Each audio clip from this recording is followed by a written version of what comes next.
Our guest speaker today, Simon Arkell, is an example of somebody who's doing that. Simon came here to get his MBA in the early 1990s. I don't know if anybody's Googled Simon or not, but if you do, you'll find out that he went to the Olympics twice in the pole vault. He's also the world record holder for left-handed pole vaulters, a fun fact that I will never forget. Simon got started with entrepreneurial companies while he was still in the program. He started multiple companies. The company that he co-founded most recently is Predixion, which is a predictive analytic software company on the front end of marshaling all the data from the Internet of Things and making it more helpful for strategic decisions and implementation for companies. Simon has joined our advisory council. He's been involved for our Center for Innovation and Entrepreneurship, and he's joined the President's Council as well. So it's a great role model. So it's my privilege and honor to introduce to you Simon Arkell.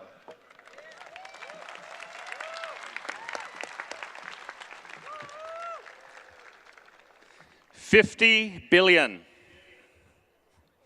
That's how many devices and things will be connected to the internet in the next 5 years. Now, the technology that supports this is in the process of disrupting every industry on the planet, including the one you think you're about to go into. There are 7 billion people on the planet, and 4 billion have smartphones. But only 2.5 billion have toothbrushes. We'll talk about that later. But Dean Dawson, esteemed faculty, devoted family and friends, and especially the graduating class of 2015. Congratulations, guys. Your network going forward will mean everything to you.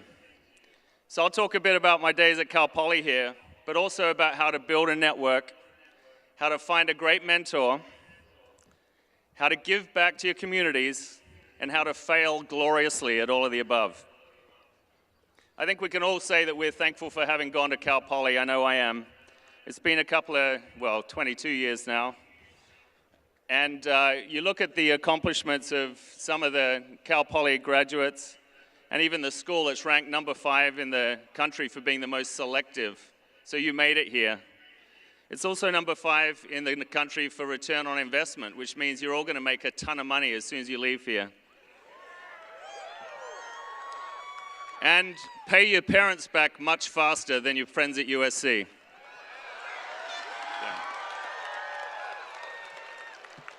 But I was here a couple of months ago touring the business school and meeting with faculty and some of the great students here. Had a great day. But I was actually struck by a young guy who gave me a tour of the business school building afterwards.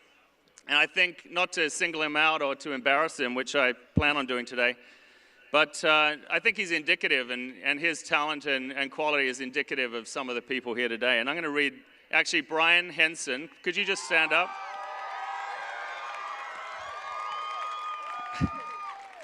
Look at him there. No, stay. Just stand up. Just stay there. In your nice green sash. So I'm going to read a couple of things out about Brian, because what he accomplished in 4 years here is like 7 lifetimes for most of us. While Brian was here, he has been president of the Financial Management Association, founder of the Investing Club, ambassador for the College of Business. He taught classes for the professors. He served as a resident advisor. Of course, he worked at the University Police Department. He advised on student housing, went to London on an internship, went to North Korea to run a half marathon. Did you hear that one? He went to North Korea to run a half marathon and advised Kim Jong-un on nuclear disarmament. Sorry, that was Dennis Rodman. He's researching emotion suppression for a professor. Not sure how I feel about that. Started a company called Yossi, taught himself to speed read, who doesn't do that, plays basketball, speaks French, leads the high school youth group at his local church, and he's graduating magna cum laude today. Congratulations. I mean, really?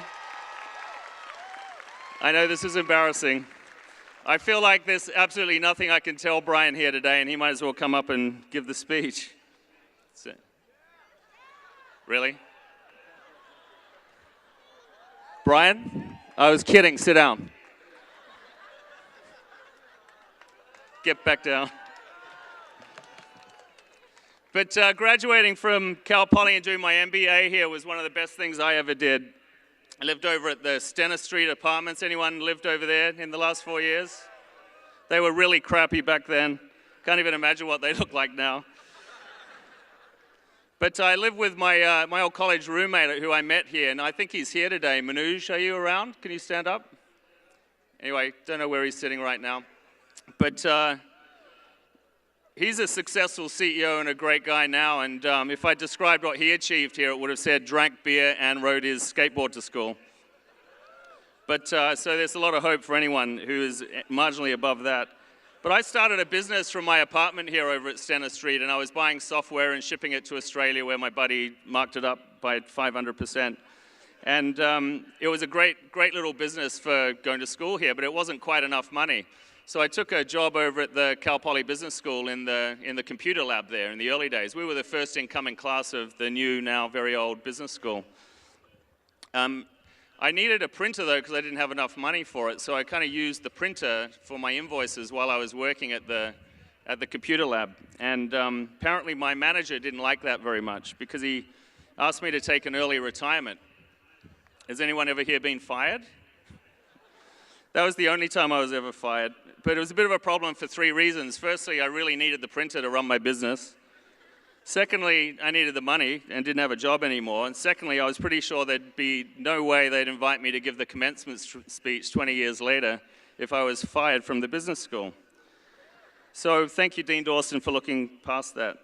Although I'm thinking this is the first time he's heard that.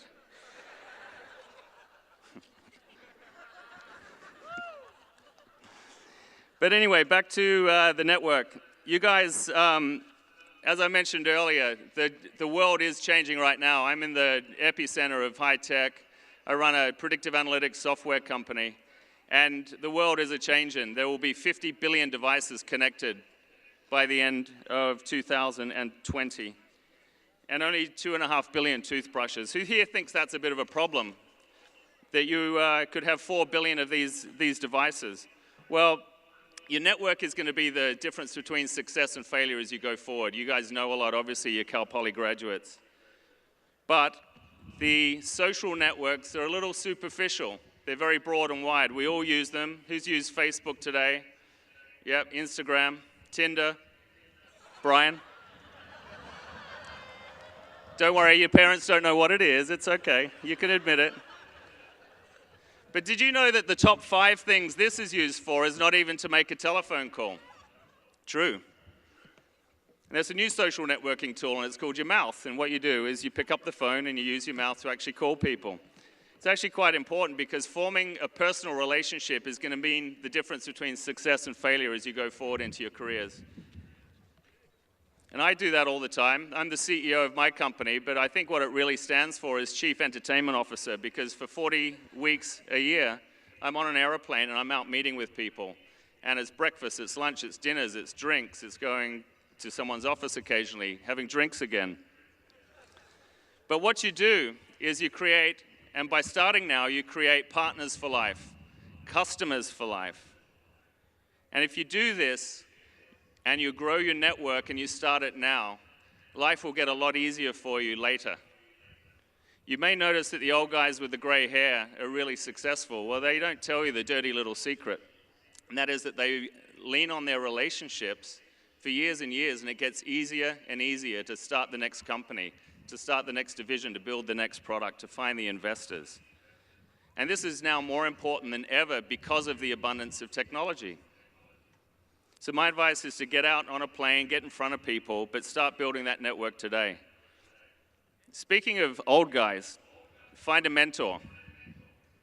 When I was at Cal Poly, I talked my way into an internship over at a great new local company called Call America, just after getting fired by the business school. And I met a CEO there who asked me to write a business plan, and I was very excited. It was the first of about 30 business plans I would go on to write. And he introduced me to a guy who came in to run that new company. His name's King Lee. King Lee is 25 years older than me, and in the last 23 years, he's made huge introductions to me, given me great advice. He's on my board of directors. He lives locally, and he and his beautiful wife Brenda are here today. Thank you, King. But it's really, really important to find a mentor, because these people have gone through the hard stuff before, and they will help you get through whatever you need to get through in order to be successful. And successful people like giving back to their communities. You guys can start this today, and I realized this much too late in my career. We know that President Armstrong gives back. He's constantly helping out local communities, charities, etc. In fact, I was here a couple of months ago and saw a picture of him wearing very high stiletto heels after just walking a mile to have empathy for abused women for a great local charity. Now, Bruce Jenner was a huge inspiration to me to become an Olympian. But Manoj, my old roommate, and I started an event called Bid for Kids about 5 or 6 years ago. And we help the families of kids with cancer by raising money at a great event. And what happens when you get involved in charities in your communities is that people who are too busy and have a lot of money, they want to help, but they don't have the time, and they use you as a vehicle for that. So it's important to get involved, because your network is going to grow exponentially by getting out in front and helping people out. So you think it's all going to be nice and easy, right? But I hate to break it to you. I've heard this a couple of times today. You're going to fail, and you might fail badly. Has anyone here ever pole vaulted? Come on. So, oh, there's like 2 of us. 11. Well, I finished up at Cal Poly here, and I went down to try and make the Olympic team, and I was lucky enough to make my second Olympics in 1996. And I was local, working with a company I just started. I was training, didn't have a lot of money, and all of my fellow Olympians were getting gigs doing public speaking. And they had agents, and they were making a bit of money. And I thought, well, money's good, I need money, and I'm an Olympian, so I'll sign up as well. So sure enough, the agent booked me at a speaking gig at Ford Motor Company. And I'd been working very hard, training hard, got to this event quite unprepared, and they introduced me, went up onto the stage. And I didn't really know what to say. I hadn't prepared very well, and just realized at that particular time that I'd never spoken publicly. Probably not a good time to realize that. So I froze after about a minute, and it was a 45-minute presentation. And I realized that I had nothing left to say, nothing left to give. But digging into the inner soul, I realized, look, I'm a world-class athlete. I perform under pressure. So I could be brilliant, speak my way out of this situation, get standing ovation, or I could just run right out the back. I saw a door, and I had to make a decision. So you know what I did, being a world-class athlete? I ran very fast. In mid-sentence, I just bolted. They saw how fast I was that day. But the devastation and the embarrassment from that didn't end there, unfortunately. As an athlete, you fail a lot. I failed at national championships, even on the world stage. And you guys are going to fail too. You might lose a client. You might screw up a presentation. You might get fired or, God forbid, run out of speech. You might text the wrong boyfriend. Who knows? Who hasn't done that? Girlfriend, in this case. But I ended my athletic career with a highlight reel. And it actually shows me succeeding. You can look it up on YouTube. It looks pretty cool. What it doesn't do is show the 50 failures that went for every success. It's kind of like our resumes or our LinkedIn profiles. And they list our amazing accomplishments, but kind of hide the failures. But after I finished my athletic career, I had a bit of an epiphany. And I realized that the failures were actually the requirements for being successful. They're the requirements for being successful. You must have them. You are going to have them. But when you do, the people in your network are going to help you through the tough times and get you through to the successes.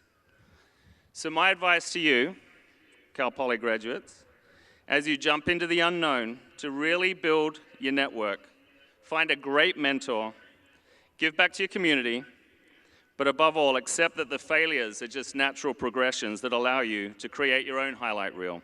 Then run towards that fear of failure, but be bold enough to do it when everyone's looking. Thank you and congratulations.